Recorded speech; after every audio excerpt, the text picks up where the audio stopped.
Hello dear students, इस video में बच्चों हम अक्षरों के महत्व के बारे में समझेंगे कि अक्षरों का हमारे जीवन में क्या महत्व है। तो बच्चों, अक्षर हमारे लिए बहुत ही महत्वपूर्ण होते हैं। जिस तरह से हम लिख पाते हैं, पढ़ पाते हैं, पुस्तकों को समझ पाते हैं, किसी के विचार समझ पाते हैं, तो अगर अक्षर ही नहीं होते तो हम किस तरह से अपनी बातों को समझते।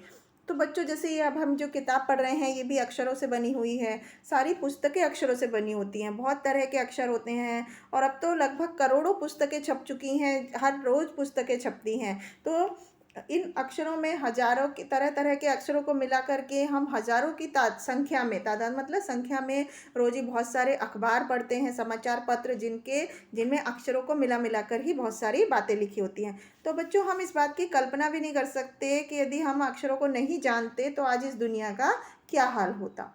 कोई कह सकता है कि हम अक्षरों को अनादिकाल से जानते हैं, मतलब अनंत काल पहले से जानते हैं। अक्षरों का ज्ञान हमें भगवान से मिला है। पुराने ज़माने के लोग सचमुच ही यही सोचते थे कि अक्षर की खोज भगवान ने की है, पर आज हमें पता है कि अक्षरों की खोज भगवान ने नहीं बल्कि स्वयं इंसान ने की है। अब तो हमें ये भी पता है कि अक्षरों की खोज किस देश में, किस राज्य में हुई, किस अक्षर की खोज कहाँ पे हुई।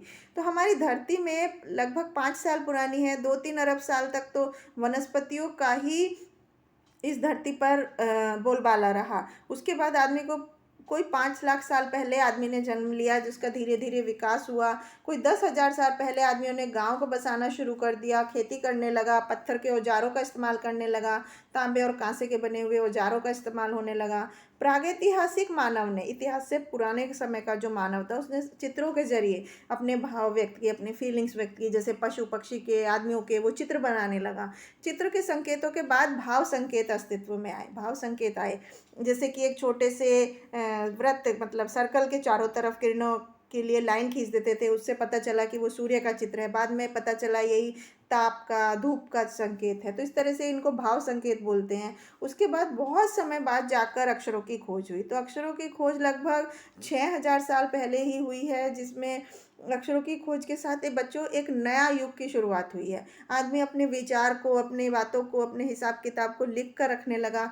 तब से मानव को सभ्य कहा जाने लगा। आदमी ने जब से लिखना शुरू किया तब से इतिहास का शुरुआत मानी जाती है। तो किसी भी कौम यानी कि जाति या देश का इतिहास तभी से शुरू होता है जब से आदमी के लिखे हुए लेख मिलने लग जाते हैं। इस तरह से हमारे इतिहास को शुरू हुए मुश्किल से 6,000 साल हुए। उसके पहले के समय को प्रागैतिहासिक काल यानी कि इतिहास के पहले का समय बोला जाता था। इसलिए बच्चों, हम ये देखते हैं कि यदि आदमी अक्षरों की खोज नहीं करता तो हम आज इतिहास को जान ही नहीं पाते कि पुराने समय में कैसे होता था, किस तरह लोग अपने विचारों का आदान प्रदान करते थे, कि क्या सोचता था, कौन कौन राजा हुए, ये सब चीज़ें हमें नहीं मालूम पड़ती। तो अक्षरों की खोज मनुष्य की सबसे बड़ी खोज है। अक्षरों की खोज होने के बाद ही मनुष्य अपनी बातों को, विचारों को लिख कर रखने लगा। इससे एक पीढ़ी को मिला हुआ ज्ञान दूसरी पीढ़ी भी करने लगी। और अक्षरों की खोज होने के बाद ही पिछले 6,000 साल में मानव जाति का बहुत ही तेज़ी से विकास हुआ। तो यही अक्षरों का महत्व है और उससे बनी हुई लिपियों का। इसलिए हम सबको अक्षरों की कहानी मालूम होनी चाहिए कि अक्षरों का विकास कैसे हुआ। आज जिन अक्षरों को हम पढ़ते हैं या लिखते हैं वो कब बनाए गए, कहाँ बने, किसने बनाए, ये जानना भी हमारे लिए बहुत ज़रूरी है। तो इस तरह से बच्चों, ये था अक्षरों का हमारे जीवन में क्या महत्व है और अक्षरों से हमें क्या क्या चीज़ें पता चलती हैं हमारे इतिहास के बारे में, हमारे ज्ञान के बारे में। तो बच्चों, हम दूसरों के भावों को, विचारों को अच्छी तरह से लिख कर समझ पाते हैं, लिख कर और पढ़कर। तो ये था बच्चों अक्षरों के महत्व के बारे में। आशा है आपको समझ में आया होगा। Thank you.